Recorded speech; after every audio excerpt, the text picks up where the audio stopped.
الحمد لله نحمده ونستعينه ونستغفره ونعوذ بالله من شرور أنفسنا ومن سيئات أعمالنا من يهده الله فلا مضل له ومن يضلل فلا هادي له أشهد أن لا إله إلا الله وحده لا شريك له وأشهد أن محمدا عبده ورسوله وبعد. Terakhir kita bahas tentang mati, kemudian dihidupkan, kemudian dimatikan lagi, kemudian hidup lagi. Itu terakhir. Ini di mata orang-orang awam agak aneh, karena Allah mengawali dengan mati. Bukan apa kemarin? Bukan tidak ada. Ada tapi masih mati. Gitu. Tidak bergerak, tidak bernafas, tidak ada sifat kehidupan, tapi ada selama ribuan tahun, mungkin puluhan ribu tahun, gitu ya. Nah, kemudian dihidupkan 5 bulan kira-kira sebelum lahir. Jadi 5 bulan sebelum lahir itu sudah hidup. Ya.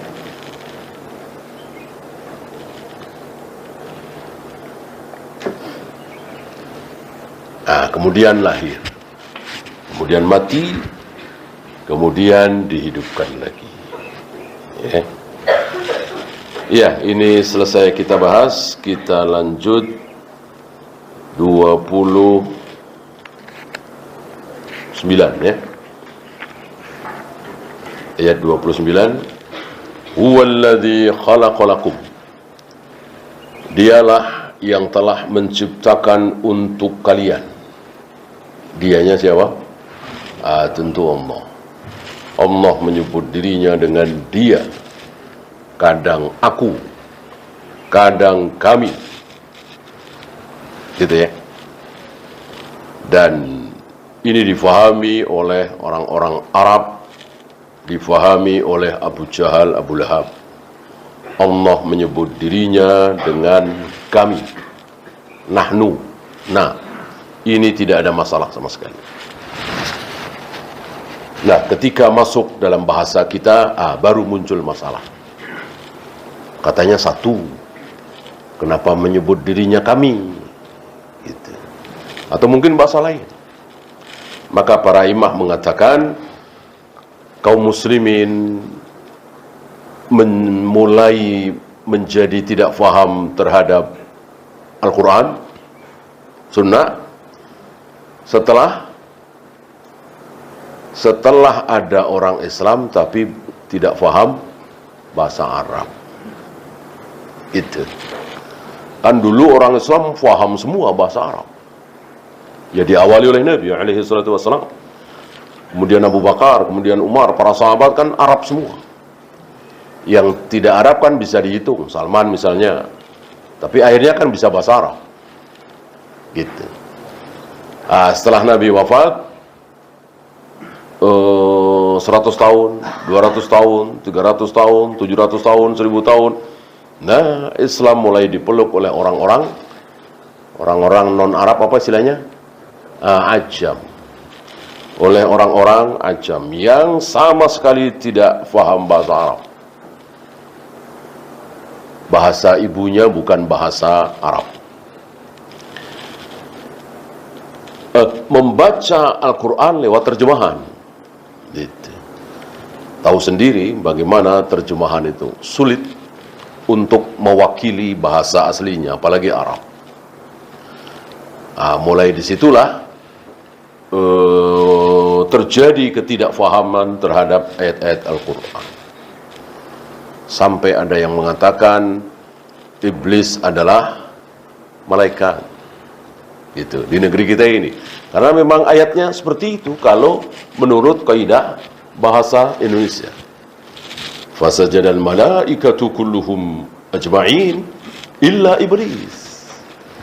Para malaikat semuanya akhirnya mau sujud kepada Adam kecuali iblis.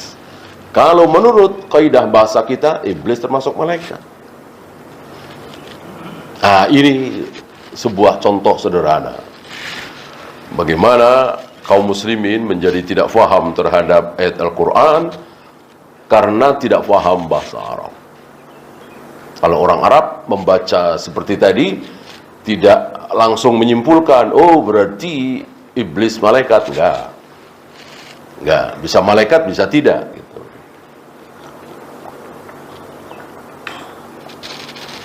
Karena istisna itu bisa muttasil, bisa ghairul muttasil. Ya. Istisna itu bisa sejenis, bisa lain jenis. Bisa nyambung, bisa tidak nyambung. Adapun istisna, kata-kata kecuali dalam bahasa kita pasti nyambung. Nggak mungkin enggak, pasti muttasil. Dan masih banyak contoh lain.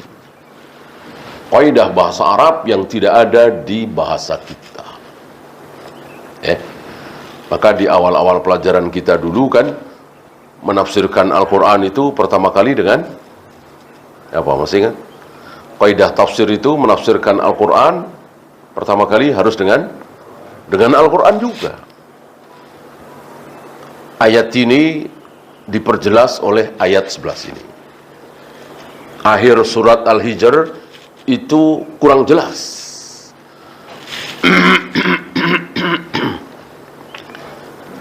Dijelaskan dalam surat Al-Muzammil misalnya, tentang yakin. Di surat Al-Baqarah kurang jelas, di Al-Qasas lebih jelas. Begitu. Yang kedua, menafsirkan ayat Al-Quran dengan sabda-sabda Nabi, dengan hadis, dengan ucapan Nabi, dengan perbuatan Nabi. Gitu. Yang ketiga, menafsirkan ayat Al-Quran dengan perbuatan dan ucapan para sahabat. Maka berapa kali sampai hari ini kita mendapatkan qala Ibnu Abbas, qala Ibnu Mas'ud, qala Ali. Kenapa? Karena mereka jelas lebih faham dari kita semua. Lebih faham dari Imam Syafi'i, lebih faham dari Imam Bukhari. Gitu ya. Ya gimana nggak faham? Hidup bersama Nabi. Menyaksikan Nabi kedatangan Jibril. Berdialog, ngobrol dengan Jibril. Walaupun saat itu belum tahu kalau itu Jibril. Taunya setelah 2 hari, 3 hari. Gitu. Taunya setelah dikasih tahu Nabi alaihi salatu wassalam. Karena kan berbentuk manusia.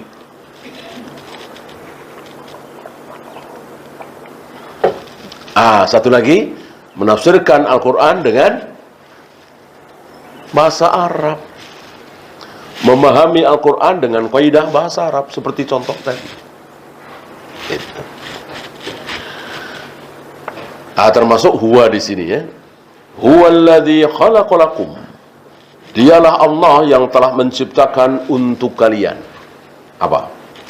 Kalian di sini tentu kita semua manusia ya. Allah telah menciptakan untuk kalian apa? Ma fil ardi jami'an. Seluruh apa yang ada di bumi. Seluruh apa yang ada di bumi itu untuk kalian. Maka hukum asal hewan ini, pohon ini, makanan ini, semuanya adalah halal, boleh. Allah ciptakan burung, harimau, buaya ini untuk manusia, silahkan mau diapakan. Ya. Kecuali yang dilarang. Selagi tidak ada larangan, boleh. Ada larangan, mengurung burung di dalam sangkar? Tidak bebas kemana-mana, ada larangan? Kalau nggak ada, boleh. Kita cari larangan. Nggak bisa pakai rokyu, kasihan dong. Dia kan pengen bebas, itu rokyu, ini dalil. Untuk kesenangan manusia, silahkan senang-senang, dilihat, indah, didengar suaranya, bagus. Kalau tidak ditaruh di dalam sangkar, ya tentu terbang. Kecuali ada larangan. Ya. Boleh mengurung kucing. Kucing dikurung, nggak boleh kemana-mana.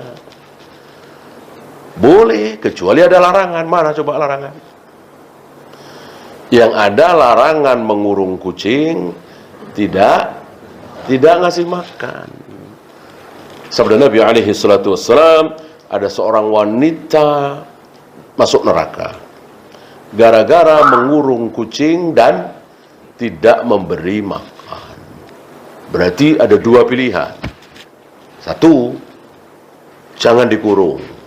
Nggak ngasih makan, nggak apa-apa. Tidak wajib ngasih makan kucing.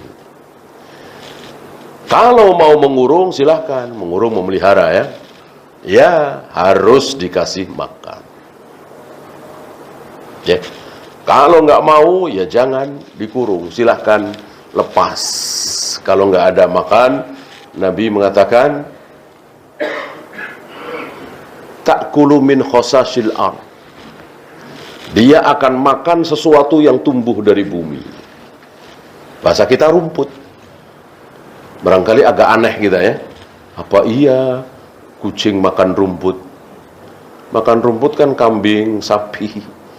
Kucing ya daging, ikan. Apa iya rumput? Ternyata iya. Banyak yang melihat. Banyak yang membuktikan. Para ulama bertasbih. Para ulama mengucapkan subhanallah, memuji-muji Allah ketika tahu hadis tadi, lalu menyaksikan seekor kucing makan sesuatu yang tumbuh dari bumi. Karena nggak ada ikan, nggak ada daging, nggak ada makanan dia. Shadaqa Rasulullah sallallahu alaihi wasallam. Ya.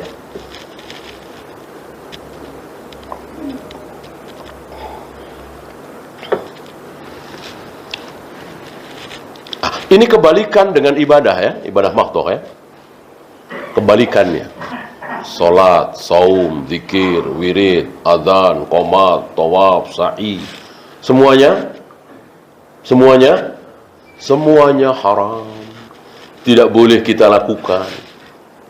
Jadi salat haram, azan haram, qomat haram, tawaf, sa'i, melempar jumrah, mencium hajar aswad, semuanya haram, tidak boleh.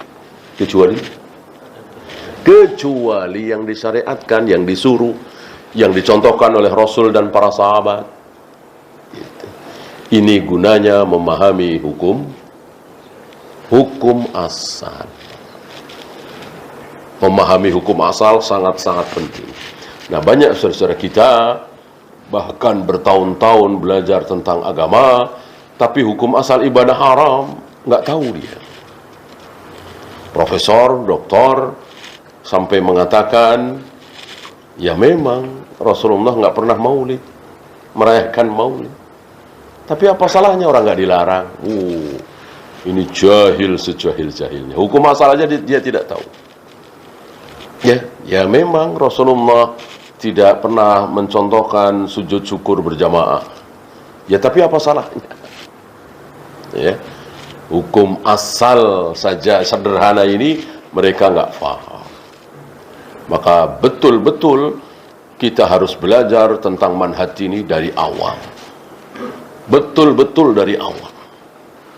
Ya. Kenapa nggak sekalian? Ya, adakah sholat subuh? Larangan sholat subuh 3 rakaat, larangan sholat isya 5 rakaat. Tidak ada larangan mencium hajar aswad tanpa tawaf. Adakah? Nggak ada. larangan umroh berkali-kali, ketika kita 5 hari seminggu di Mekah, semuanya nggak ada larangan. Sama dengan sholat subuh 3 rakaat, nggak ada larangan. Ya. Justru hukum asalnya itu terlarang. Hukum asalnya haram akan menjadi sunnah, akan menjadi wajib setelah disyariatkan. Dicontohkan oleh Rasul dan para sahabat. Nah, adapun dunia ini, makan apa, minum apa, berpakaian warna apa, dan seterusnya, semuanya boleh, semua halal semua. Sengaja Allah ciptakan seluruh tanaman, pepohonan, bunga yang indah, hewan-hewan semuanya untuk manusia.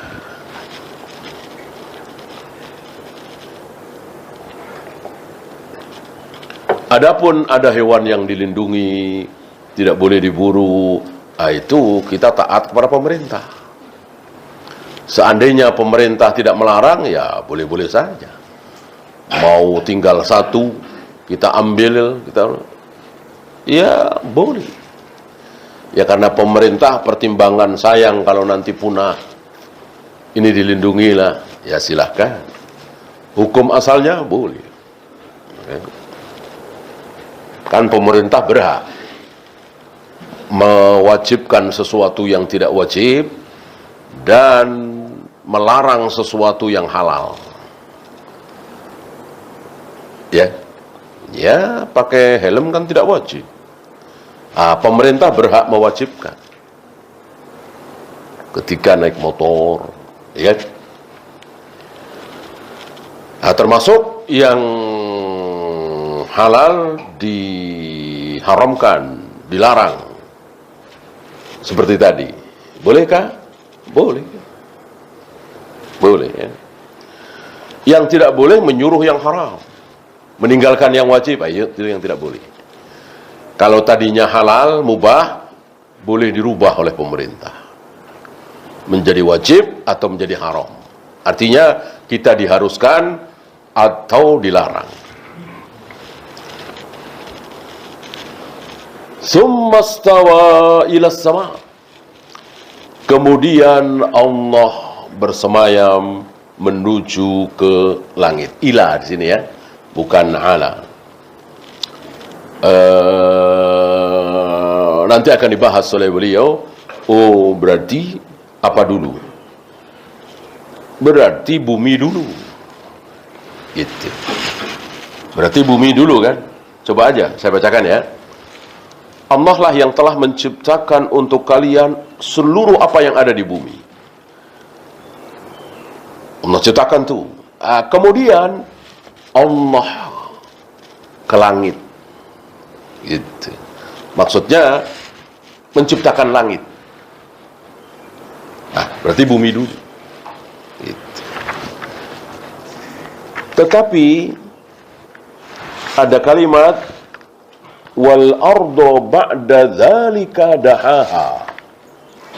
Setelah Allah menciptakan langit, setelah itu Allah dan bumi, dan setelah itu bumi Allah hamparkan. Ini seolah bertentangan nih, ya. Seolah bertentangan. Di sini langit dulu, di sini bumi dulu. Nanti ada jawaban dari beliau.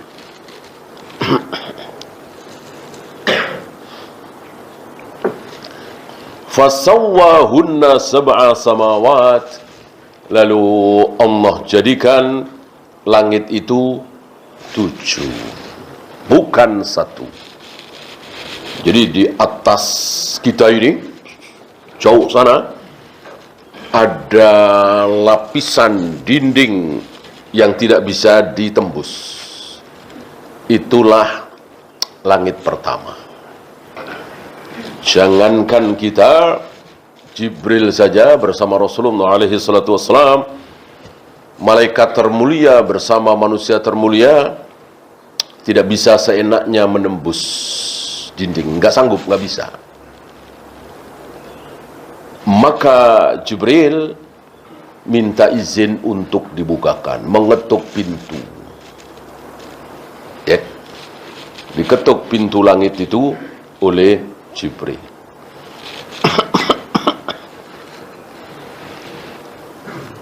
Maka menembuslah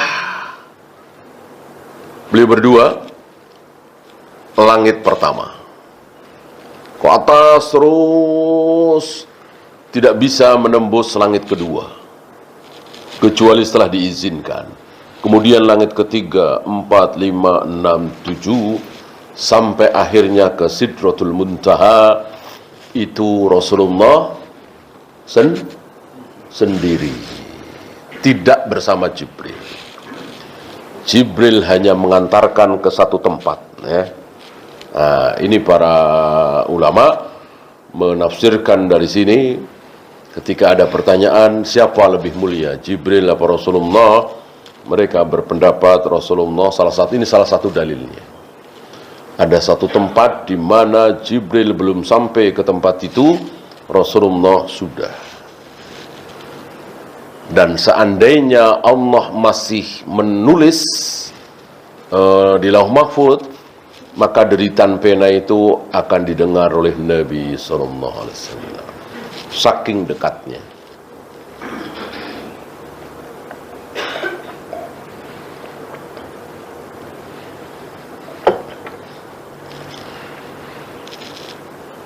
Wa huwa bikulli syai'in alim. Allah mengetahui segala sesuatu. Maka tidak ada satupun pertanyaan yang tidak bisa dijawab oleh Allah. Ya Allah, ada berapa jumlah manusia yang masuk neraka? Allah bisa jawab? Bisa. Ya Allah, bayi ini nanti masuk surga apa neraka? Allah bisa jawab? Bisa. Ini bayi ini kalau masuk surga urutan keberapa? Kalau masuk neraka urutan keberapa?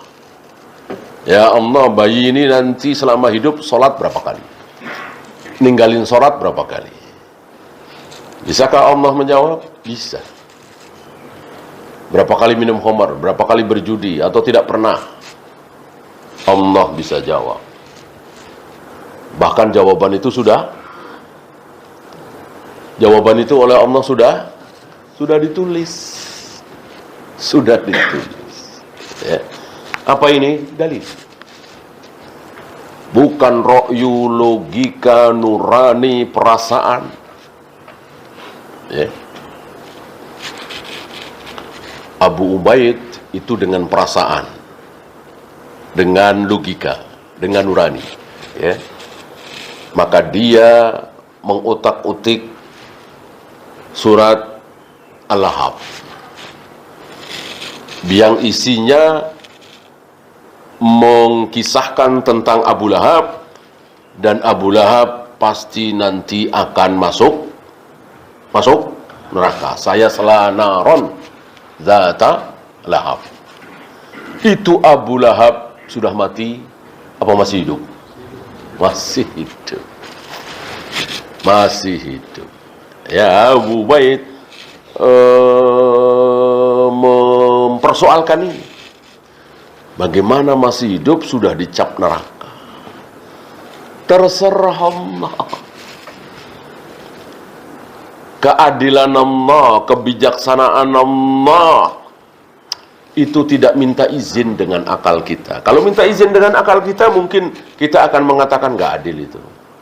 Nggak adil itu. Keadilan Allah tidak minta izin dengan akal kita. Akal kita setuju atau tidak, Allah adil. Ketika Allah menentukan bayi yang masih merah itu, bayi ini akan masuk neraka, Allah adil. Ya, karena Allah Maha Adil. Dan segala sesuatu itu milik Allah. Mau diapakan oleh Allah, terserah Allah. Ini surga nih. Yang ini neraka nih.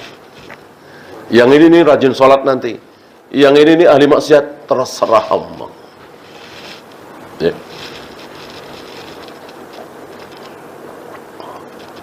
Nah, disinilah muncul orang kafir, tentu semuanya sombong ya.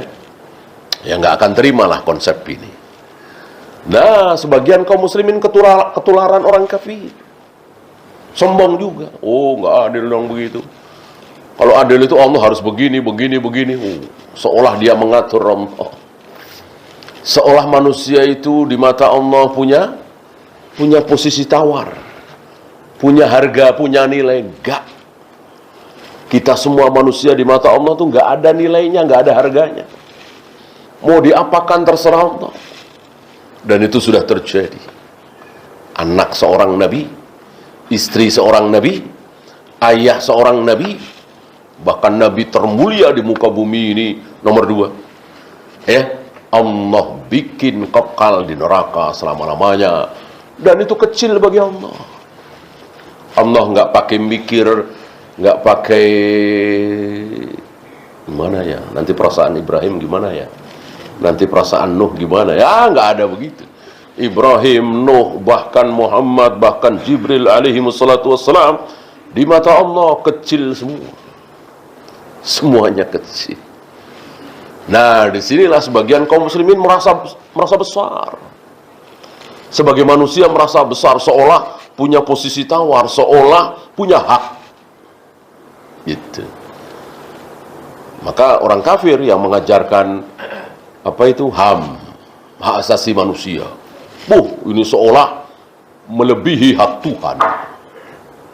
Gitu. Maka apapun yang terjadi menurut HAM tidak boleh ada manusia membunuh manusia. Gitu ya. Karena ini hak asasi HAM. Gitu. Padahal siapa yang menyuruh mengkisos? Siapa yang menyuruh membunuh orang yang berbuat liwat atau zina muhsan? Ya, yang murtad. Siapa yang menyuruh untuk membunuh orang-orang itu? Allah Rabbul Alamin. Para penguasa disuruh membunuh orang yang membunuh, orang yang berzina muhsan, orang yang liwat, orang yang murtad. Bunuhlah. Ya, tentu berbeda dengan teori konsep orang-orang kafir itu. Seolah tidak boleh. Ya, jangankan membunuh, hukuman badan nggak boleh. Dicambuk, dicongkel matanya, dipotong jarinya karena dia memotong jarinya si fulan. Kisos kan begitu.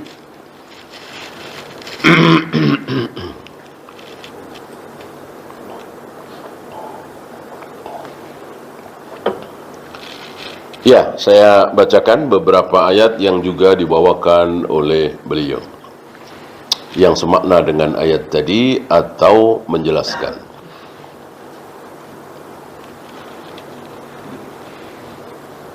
Qul a'innakum latakfuruna billadzi khalaqal arda. Apakah kalian akan kufur terhadap zat yang telah menciptakan bumi? Berapa lama? Berapa lama Allah menciptakan bumi? Fi yaumain, dalam 2 hari. Bumi segini besar diciptakan oleh Allah hanya 2 hari. Jadi, ada manusia membangun gedung 30 lantai 2 hari. Padahal 0,00001% gedung-gedung itu dibanding dengan bumi. Ada berapa ribu gunung, ada di dalam bumi ada apa, pepohonan dan seterusnya. Cuman 2 hari.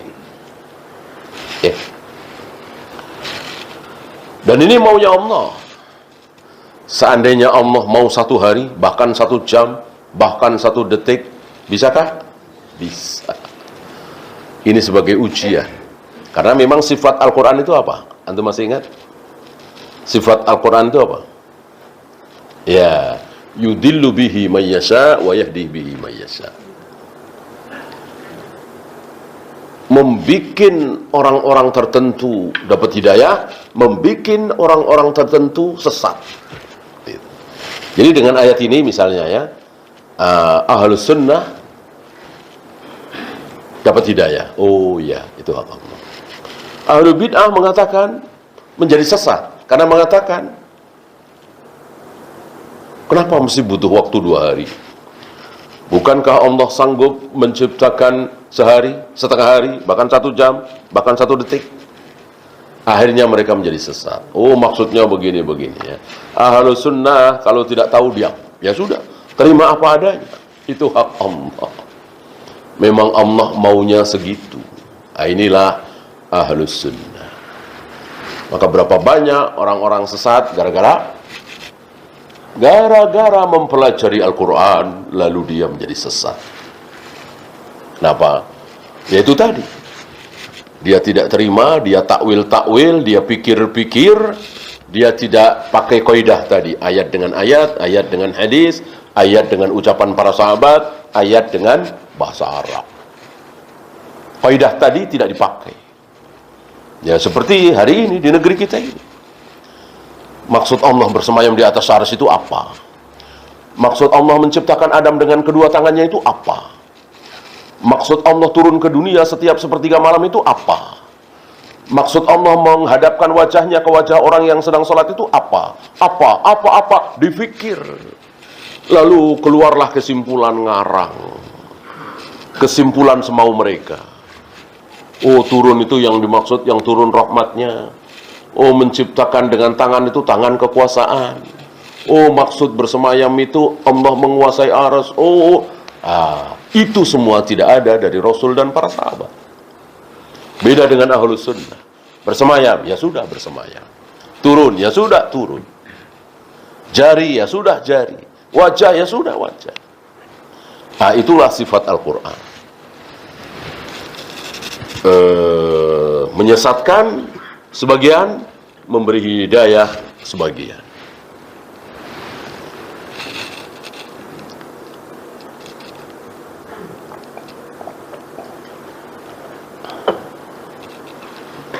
Wa taj'aluna lahu andadan.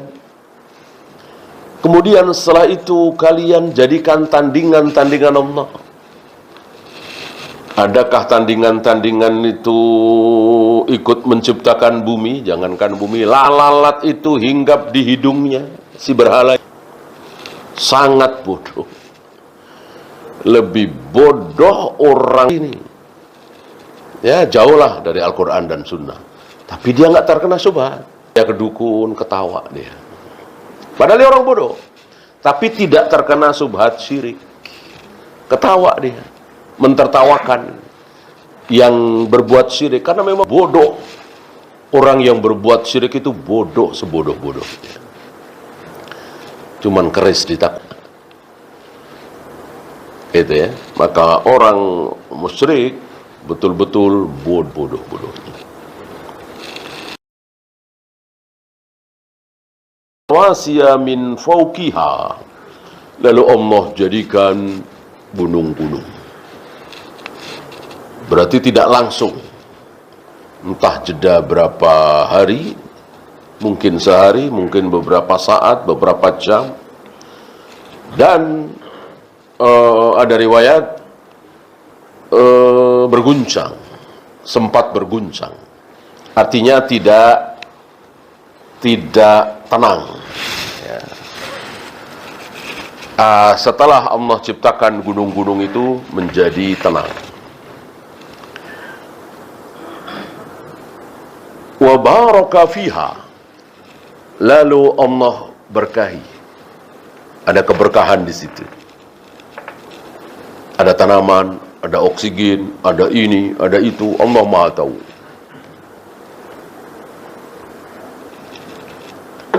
Dan ini semua berjalan berdasarkan sunnatullah. Yang sunnatullah ini akhirnya diketahui oleh orang-orang yang mau belajar. Bukan belajar agama ini, belajar sunnatullah. Oh, kenapa selalu ke bawah gitu? Jatuhnya ke bawah. Oh, ada gravitasi misalnya. Ya. Kalau yang ini cepat turunnya, kalau ini agak lama, melayang dulu. Ya. Oh, karena ada berat jenis misalnya.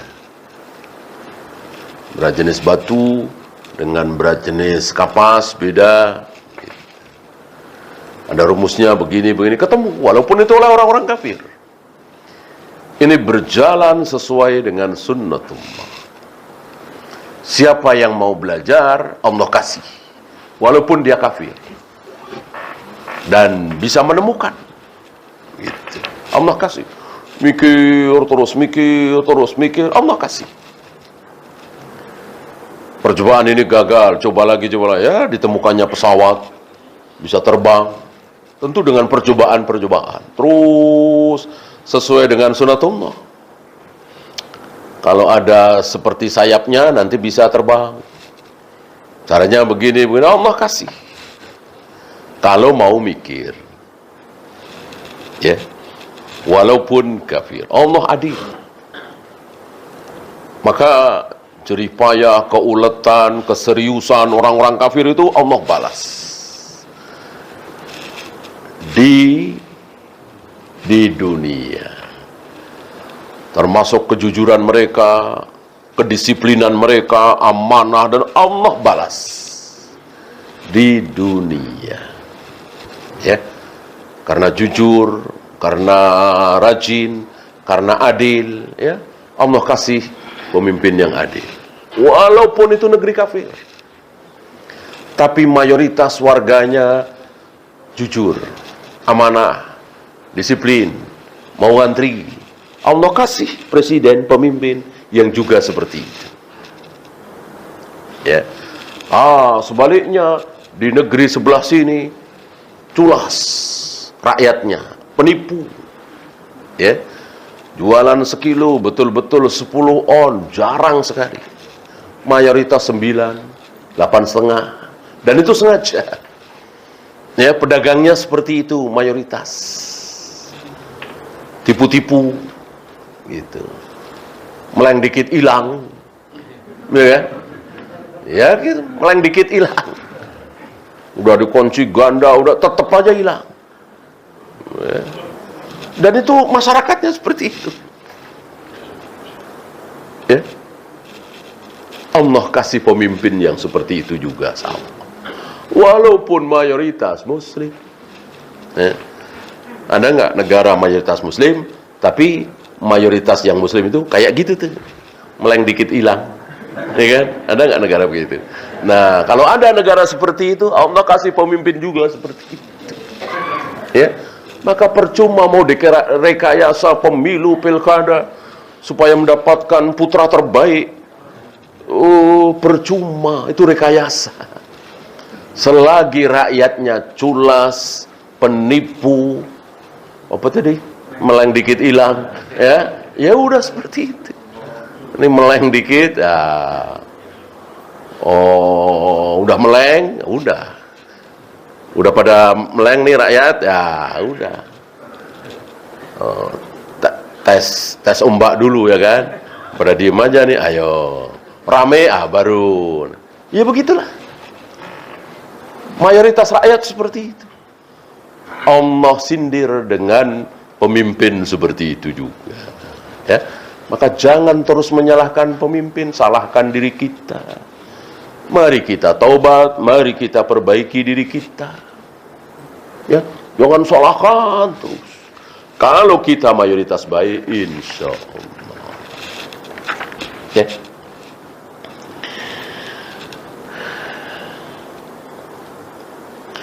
Wa qaddara fiha, Allah takdirkan. Ini begini, gunung begini, air begini, Allah takdirkan. Qaddara fiha aqwataha fi arba'ati ayyam, 4 hari. 4 tambah 2 jadi berapa? 6. Berarti sesuai dengan ayat lain, fi sittati ayyam, 6 hari.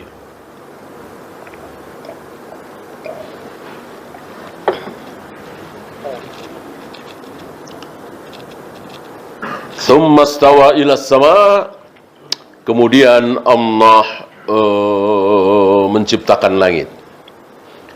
Wahiyya dukhan, dan waktu itu dukhan antum tahu ya, kabut. Faqala laha walil ardi itiya tau'an aw karha.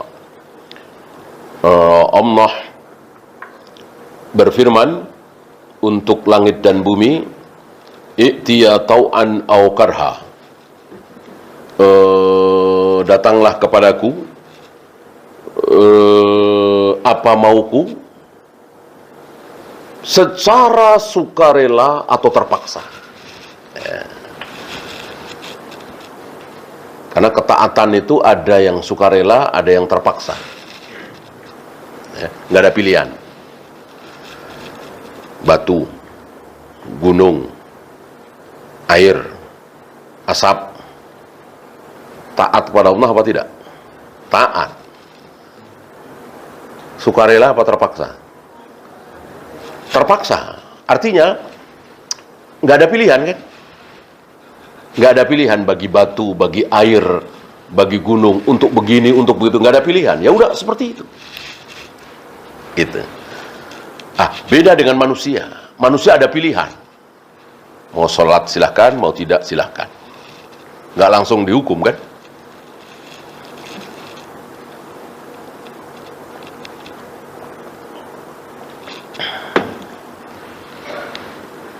Nah, Allah menawarkan. Gitu. Mau sukarela apa terpaksa?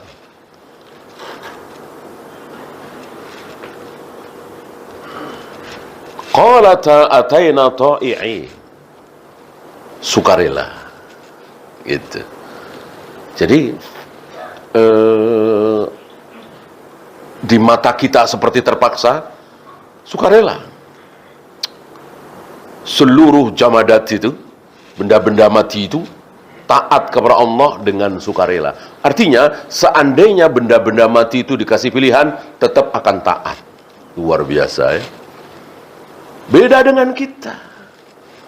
Kita diberi pilihan, ada yang taat, ada yang tidak taat. Banyakan yang mana?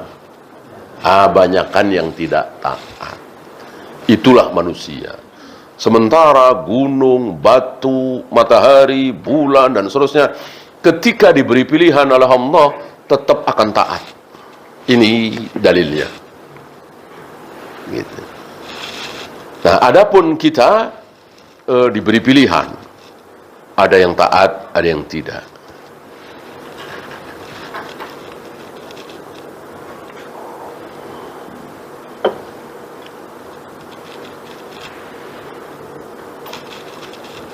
Kemudian diakhiri dengan wa zayyana as-samaa'a ad-dunya bimasabih. Kami hiasi langit-langit dunia, maksudnya langit terdekat, langit pertama itu dengan masabih, jamak dari misbah, lampu, artinya bintang-bintang. Ada bintang-bintang, ada sesuatu yang terlihat, ada pemandangan, itu hanya langit pertama. Langit kedua, ketiga, keempat, dan seterusnya tidak ada. Berdasarkan ayat ini tidak ada. Ya. Nah, yang terlihat itu luar biasa. Ternyata penyelidikan para ilmuwan hari ini belum sampai.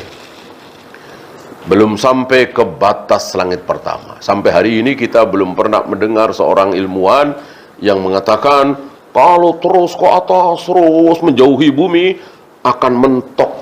Nah, kita sepertinya belum pernah dengar itu. Yang ada galaksi sini, ditemukan lagi galaksi sebelah sini, yang jaraknya sekian tahun perjalanan cahaya. Kan begitu kan? Sepertinya belum ada. Ya. Wah, betapa masih jauhnya. Gitu ya. Tentu kita tidak ragu sedikit pun dengan ucapan Nabi alaihi salatu wassalam, aku bersama Jibril, Jibril mengetok pintu untuk menembus langit pertama, dan seterusnya. Kita tidak ragu sedikit pun dengan sabda Nabi alaihi salatu wassalam. Kita yakin ada batas itu. Nah, alat secanggih apapun hari ini sepertinya belum sampai. Ada batas itu. Ya. Nah, tentang perbedaan tadi, langit dulu apa bumi dulu, sesuai dengan ayat ini, bumi dulu. ya, dengan kalimat tsumma stawa ilas sama. Setelah Allah menciptakan bumi itu, kemudian Allah ke langit, maksudnya menciptakan langit. Lalu bagaimana dengan wal ardo ba'da dzalika dahaha? Setelah itu, maksudnya setelah penciptaan langit, Allah menghamparkan bumi daha. Ya, kok jadi seperti langit dulu? Jawab beliau, tidak. Daha itu menghamparkan. Nah, penghamparan bumi itu setelah penciptaan langit. Berarti sebelum dihamparkan itu nggak ada dataran. Ya, nggak karu-karuan lah ya. Seperti jurang, tebing ini, nggak ada hamparan. Nah, setelah dihamparkan ada lapangan luas, ada lembah, ada ya hamparan, antum tahu ya. Walaupun gunung-gunung tetap ada, tebing tetap ada, jurang tetap ada.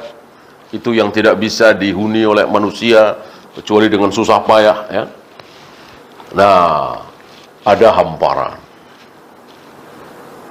Jutaan hektar terhampar. Yang setelah terhampar ini mudah. Dicangkul, ditanami, dibikin bangunan, dan seterusnya.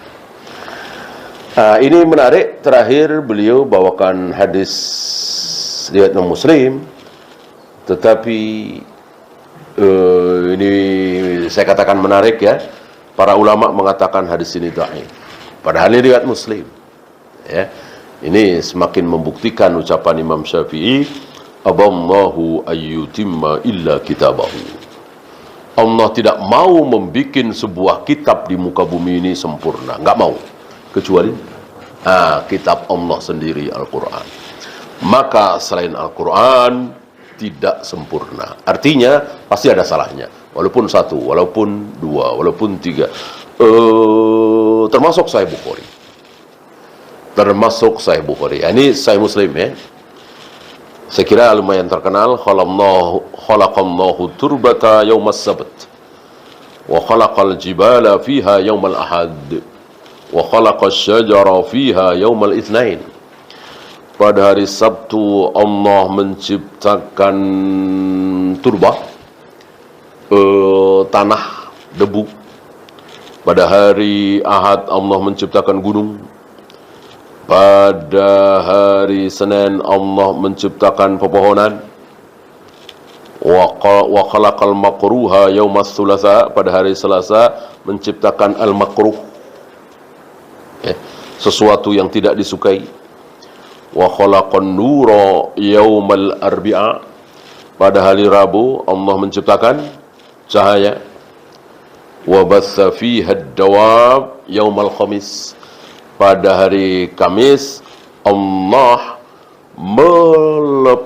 menciptakan dawab, binatang-binatang, sampai binatang melata.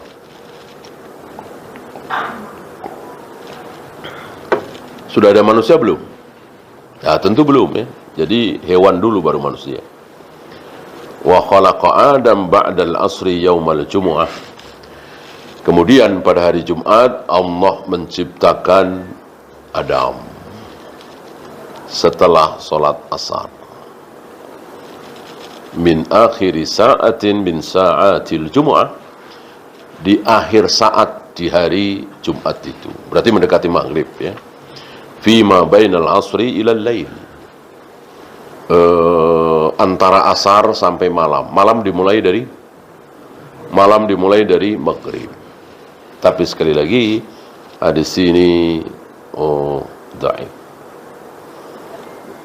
Ada yang mengatakan ini ucapan Ka'ab al-Akhbar.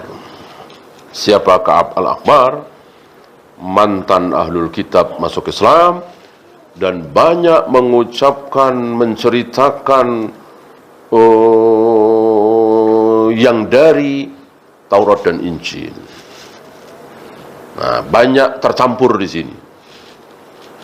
Maka Ka'ab al-Ahbar ini sering disebut namanya ketika ada riwayat-riwayat yang aneh yang bukan dari Al-Quran dan Sunnah. Wallahu. Ada pertanyaan, silakan.